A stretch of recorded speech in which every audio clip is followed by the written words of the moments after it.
अथ पुत्रप्राप्तिकरं श्रीमहालक्ष्मीस्तोत्रम्। अनाद्यनन्तरूपां त्वां जननीं सर्वदेहिनां श्रीविष्णुरूपिणीं वन्दे महालक्ष्मीं परमेश्वरीं। नामजात्यादिरूपेण स्थितां त्वां परमेश्वरीं श्रीविष्णुरूपिणीं वन्दे महालक्ष्मीं परमेश्वरीं।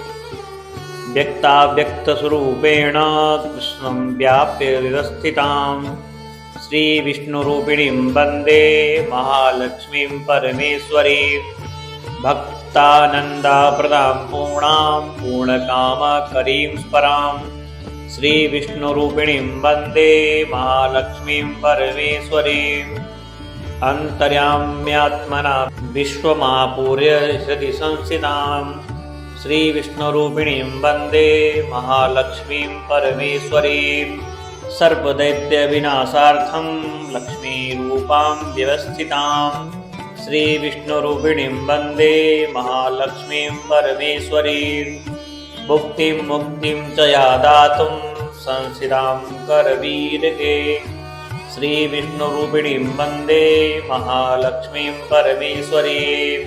सर्वाभयप्रदां देवीं सर्वसंशयनाशिनीं श्रीविष्णुरूपिणीं वन्दे महालक्ष्मीं परमेश्वरीम्।